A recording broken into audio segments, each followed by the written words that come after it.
दे हरे कृष्णा। कैसे हो आप सभी लोग? आशा करती हूँ आप सभी परम मंगल में होगे, स्वस्थ होगे, अच्छे होगे। एकादशी को लेके इतनी कंफ्यूजन है कि दीदी 13 तारीख को व्रत करें या 14 तारीख को व्रत करें, 14 तारीख को व्रत करना श्रेष्ठ होगा या 13 तारीख को व्रत करना श्रेष्ठ होगा। एक बात पहले मैं आप लोगों को क्लियर कर दूं कि एकादशी जो 13 तारीख की है वो 10वीं युक्त एकादशी है। माना कि बांके बिहारी जी के मंदिर में 13 तारीख को एकादशी है, माना कि खाटू श्याम में 13 तारीख को एकादशी है, राधा माधव के मंदिर में 13 तारीख को एकादशी है और 13 तारीख को पूरे दिन की एकादशी है। लेकिन एकादशी तिथि का जो प्रारंभ हो रहा है ना 13 तारीख को, वो 9 बजे से हो रहा है और 9 बजे से पहले 10वीं तिथि है। शास्त्रों में ऐसा वर्णन आया है कि 10वीं युक्त एकादशी का व्रत रखने से राक्षसों को बल मिलता है। इसलिए एकादशी का जो व्रत रखना है वो 14 तारीख को ही रखना है, क्योंकि 14 तारीख को जब सूर्य उदय हो रहा है तो उसके साथ आपको एकादशी मिल रही है, पूरे दिन आपको द्वादशी मिलेगी और तिथि खत्म होते होते मतलब दिन खत्म होते होते त्रयोदशी तिथि आपको मिल जाएगी, अर्थात त्रिपुष्कर योग आपको मिल रहा है। शास्त्रों में त्रिपुष्कर योग की बहुत बड़ी महिमा कही गई है। शास्त्रों के अनुसार त्रिपुष्कर योग का व्रत रखने से आपको 3 प्रकार से व्रत रखने का फल प्राप्त होता है। अब क्वेश्चन ये आ रहा है कि दीदी 13 तारीख को जो अगर हम एकादशी नहीं कर रहे तो चावल खा सकते हैं? बिल्कुल नहीं खा सकते। अगर केवल आप एकादशी इसीलिए देखते हो कि चावल ना खाना पड़े तो 13 तारीख को आप चावलों का त्याग करेंगे। 14 तारीख को अगर आप एकादशी का व्रत कर रहे हैं तो अपने परिवार वालों के लिए चावल इत्यादि बना सकते हैं।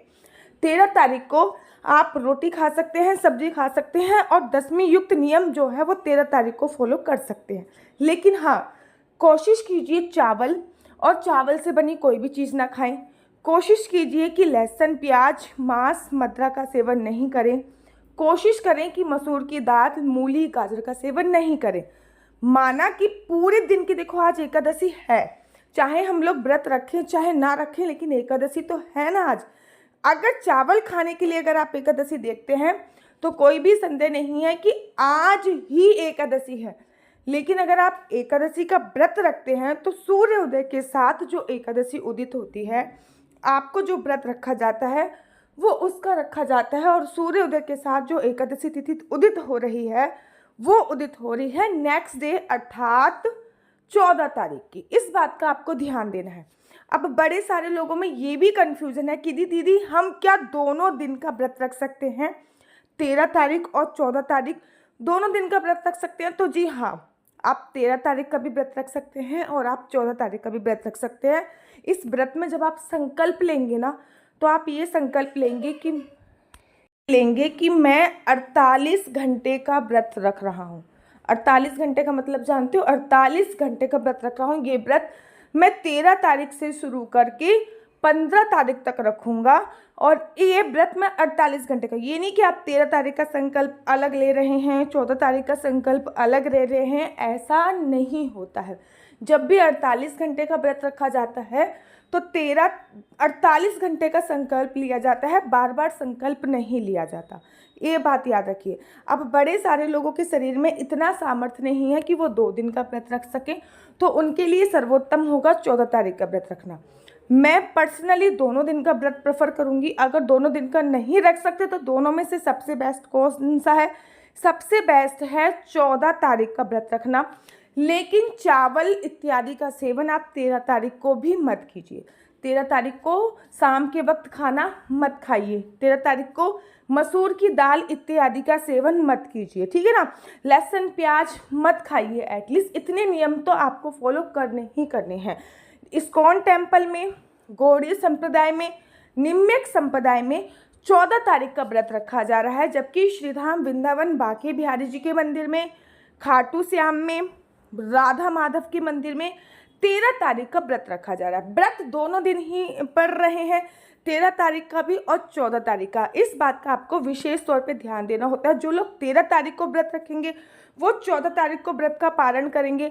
जो लोग 14 तारीख को व्रत रखेंगे वो 15 तारीख को व्रत का पालन करेंगे। लेकिन जब 15 तारीख को हम व्रत का पालन करेंगे तो हमको द्वादशी तिथि नहीं मिल रही है। तो शास्त्रों में ऐसा वर्णन आया है, जब भी द्वादशी तिथि 24 घंटे से कम की होती है और द्वादशी तिथि पे व्रत का पालन ना कर पाए तो त्रयोदशी तिथि लगते ही हमको व्रत का पालन कर लेना चाहिए। मतलब जैसे ही त्रयोदशी तिथि लगी वैसे ही हमको व्रत का पालन कर लेना चाहिए, तो वो व्रत के पालन का संपूर्ण फल हमको प्राप्त हो जाता है। इस बात का ध्यान रखिए।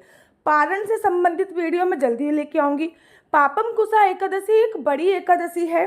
जाने अनजाने में हमसे हजारों पाप हो जाते हैं, जाने अनजाने में हमसे हजारों पाप हो जाते हैं। उन पापों को दूर करने वाली एकादशी को पापम कुसा एकादशी के नाम से संबोधित किया जाता है।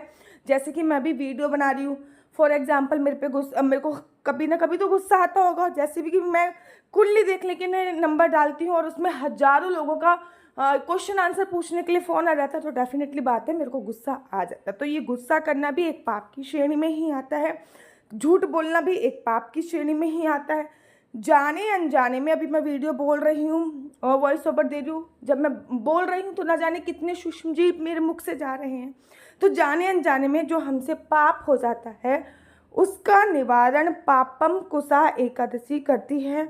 पापम कुसा एकादशी जो होती है वो हमारे किए गए पाप कर्मों को क्षीण करती है, और पाप कर्मों को क्षीण करने के बाद हमको मोक्ष की प्राप्ति होती है। जब तक हमारे पाप कर्म जीवित रहेंगे तब तक हमारा पुनरपि जन्म पुनरपि मरणम अर्थात बार बार जन्म लेने की, बार बार मरने की जो प्रतिक्रिया है वो चलती रहेगी। हमारे पाप कर्म क्षीण होने चाहिए, बिल्कुल ख़त्म होने चाहिए अगर हमें मोक्ष की प्राप्ति चाहिए। और मोक्ष की प्राप्ति तभी संभव है जब हमारे सारे पाप कर्म क्षीण हो जाए।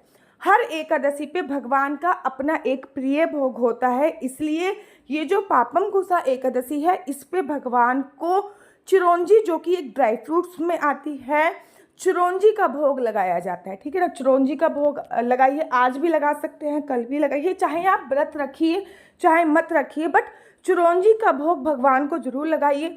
चिरौंजी एक ड्राई फ्रूट्स में आती है जो कि हलवे वगैरह में डाली जाती है। जब आप चिरौंजी का भोग लगाते हो ना, तो कहते हैं आपको चिरौंजी का भोग अगर आप लगाते हो तो आपको चूहे की योनि नहीं मिलती।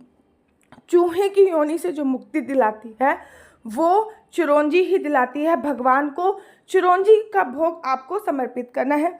व्रत अगर आप दोनों दिनों में से कौन से दिन का व्रत श्रेष्ठ है, तो 14 तारीख का व्रत श्रेष्ठ है। मैं पर्सनली अगर मैं दोनों दिन का व्रत नहीं रखती तो मैं 14 तारीख का व्रत रखती। हाँ, मेरे हस्बैंड 14 तारीख का व्रत रख रहे हैं तो 14 तारीख का व्रत ही श्रेष्ठ है, क्योंकि 14 तारीख का व्रत रखने से न केवल हमें एकादशी के व्रत रखने का फल प्राप्त हो रहा है, अपितु द्वादशी के व्रत रखने का भी फल प्राप्त हो रहा है, त्रयोदशी के व्रत रखने का भी फल प्राप्त हो रहा है, और त्रिपुष्कर योग में जो व्रत रखा जाता है उसका भी फल प्राप्त हो रहा है। तो आशा करती हूँ ये प्रॉपर वीडियो आपको समझ में आ गई होगी। दूसरी वीडियो बहुत जल्दी लेके आऊँगी जिसमें मैं आप लोगों को बताऊँगी कि अगर पापम कुसा एकादशी करी है 13 तारीख की तो 14 तारीख को पारण का समय क्या होगा, 14 तारीख की करी है तो 15 तारीख को पारण का समय क्या होगा। क्योंकि पारण अगर हमने सही समय पे नहीं किया तो हमें एकादशी का सही फल प्राप्त नहीं होता। पारण सही समय पे होना बहुत ज़्यादा ज़रूरी होता है। अगर आप लोग अपनी कुंडली मुझसे दिखवाना चाहते हैं तो मेरा नंबर है 4/9-20-25-65। दोबारा से रिपीट करती हूँ, 4/9-20-25-65। आप अपनी डेट ऑफ बर्थ के माध्यम से जान सकते हैं कि आपको कौन सा बिजनेस करना चाहिए, किस बिजनेस में आपको सफलता मिलेगी, आपको जॉब करनी चाहिए तो किस फील्ड में जॉब करनी चाहिए, आपके बच्चे को किस क्षेत्र में अपना करियर बनाना चाहिए, संतान प्राप्ति का योग आप पे कब है, संतान प्राप्ति कब आपको संभव होगी, या फिर शादी का योग कब बन रहा है। याद रखिए, कुंडली पे मेरे पास वेटिंग चल रही है, तो इस नंबर पे आपको अपनी अपॉइंटमेंट फिक्स करानी पड़ेगी, तभी जाके आपका नंबर आ पाएगा। कुंडली देखना बिल्कुल भी फ्री नहीं है, और इस नंबर पे किसी भी प्रकार से कोई भी क्वेश्चन आंसर पूछने के लिए मुझसे फ़ोन मत कीजिएगा। ये नंबर केवल और केवल कुंडली दिखाने के लिए है, और कुंडली देखना बिल्कुल भी फ्री नहीं है, इसके थोड़े से चार्ज हैं। आशा करती हूँ आपको मेरी वीडियो अच्छी लगती होगी। अगर आपको मेरी वीडियो अच्छी लगती है तो आप अपना यूट्यूब चैनल हरि बोल को लाइक शेयर सब्सक्राइब करना बिल्कुल भी मत भूलिए। तब तक के लिए मुझे दीजिए इजाज़त। राधे राधे, हरे कृष्णा, हरि बोल।